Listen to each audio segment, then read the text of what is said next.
ہم بستری کے بعد جو غسل کیا جاتا ہے اس میں کون سا کلمہ پڑھا جاتا ہے مجھے بتا دیجئے۔ دیکھیے بعض لوگ جب ہم بستری کے بعد غسل کرتے ہیں، ویسے ہی نارملی بھی اگر کوئی انسان طہارت حاصل کرنے کے لیے غسل کرتے ہیں نا کچھ لوگ، تو وہ تیسرا کلمہ پڑھتے ہیں۔ تیسرا کلمہ کون سا ہے؟ تیسرا کلمہ تمجید۔ تمجید کے معنی پاکی اور سبحان اللہ والحمدللہ ولا الہ الا اللہ واللہ اکبر ولا حول ولا قوت الا باللہ العلی العظیم، تو یہ کلمہ پڑھتے ہیں۔ تو بعض جگہ پہ ایسا ماحول ہے کہ وہ یہ سمجھتے ہیں کہ اگر ہم نے اس کلمے کو نہ پڑھا تو ہم پاک نہیں ہوں گے، ہم صاف نہیں ہوں گے، اور اس کے بعد کی ہوئی گئی ہماری عبادتیں بھی قبول نہیں ہوں گی۔ تو کون سا کلمہ پڑھنا چاہیے؟ کیا غسل سے پہلے کلمہ پڑھا جائے گا یا نہیں، یا کون سا ذکر و اذکار کرنا چاہیے؟ دیکھیے دوران غسل یعنی جس وقت آپ غسل کر رہے ہیں اس ٹائم تو آپ قرآن بھی نہیں پڑھ سکتے، قرآن بھی نہیں، ذکر و اذکار بھی نہیں، سبحان اللہ الحمدللہ بھی نہیں، اللہ اکبر بھی نہیں، بسم اللہ بھی نہیں، درود پاک بھی نہیں، کچھ نہیں، بس چپ چاپ تمیز سے نہاتے رہو۔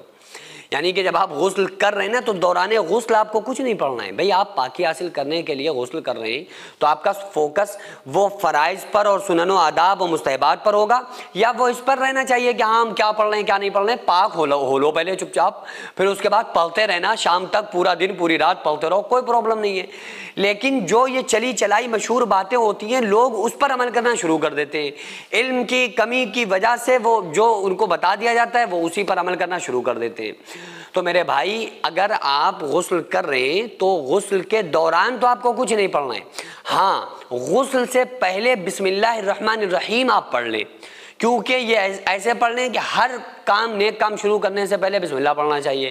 غسل کرنا بھی ایک بڑا اچھا عمل ہے، نیک عمل ہے، تو آپ اس سے پہلے بسم اللہ پڑھ لیں۔ باتھ روم میں جانے کے بعد نہیں، پہلے آپ نے نیت کی نا کہ ہم بس نہانے جا رہے ہیں، غسل کرنے جا رہے ہیں، تو بس آپ بسم اللہ پڑھ لیں۔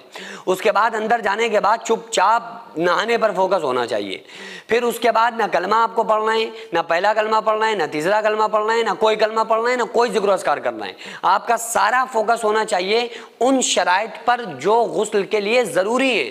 یعنی کہ اگر آپ ہم بستری کے بعد، جیسا کہ سوال ہے ان کا، ہم بستری کے بعد اگر آپ غسل کر رہے ہیں تو بہتر ہے کہ آپ برہنہ ہو کر غسل کریں، سارے کپڑوں کو اتار دیں پھر غسل کریں، اور جو جہاں جن جگہوں پہ نجاست لگنے کا اندیشہ ہے ان جگہوں کو اچھی طرح سے رگڑ کے صاف کرنا یہ ضروری ہے۔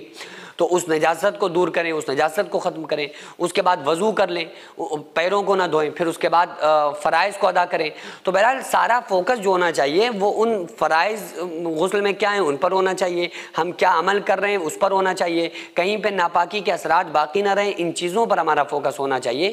باقی جو یہ کلمہ پڑھنے والی بات لوگوں میں مشہور ہے، اس کا کوئی ثبوت حدیث میں نہیں ہے، بس آپ غسل سے پہلے داخل ہونے سے باتھ روم میں پہلے آپ بسم اللہ الرحمن الرحیم پڑھ لیں تو بہت بہتر ہے۔ سینکڑوں ایسے غریب پریوار جو فاقہ کر کے زندگی گزار رہے ہیں، اور بہت سے ایسے مجبور لوگ جو غربت کی وجہ سے بیماریوں سے جوجھ رہے ہیں اور ان کے پاس علاج کرانے کے لیے بھی پیسے نہیں ہیں، تو ان غریب فیملیز کو ہر مہینے ہماری سوسائٹی راشن دیتی ہے اور ان غریبوں کا فری میں علاج کراتی ہے۔ تو آپ لوگ ہمارے ساتھ مل کر ان بیوہ عورتوں اور یتیم بچوں کا سہارا ضرور بنیں اور ان کے راشن اور دوا علاج کے لیے زیادہ سے زیادہ تعاون کریں، اور یہ ارادہ کریں کہ غریب کے بچوں کو انشاءاللہ بھوکا نہیں سونے دیں گے، اور ہر ہفتے ہر مہینے آپ لوگوں سے جو بھی ہو سکے آپ تعاون ضرور کریں۔ ان کو 10 سال سے جو لوگ بستر پر پڑے ہوئے ہیں انشاءاللہ تعالی ہم سب مل کر ان غریبوں کا علاج بھی کرائیں گے، اور ہر مہینے انشاءاللہ تعالی ان غریبوں کو ہم راشن پہنچائیں گے۔ یہ سوسائٹی کا اکاؤنٹ نمبر ہے اور یہ اسکینر ہے، آپ لوگ اس اکاؤنٹ پر یا اس اسکینر کے ذریعے آپ غریب فیملیز کی ہیلپ کر سکتے ہیں۔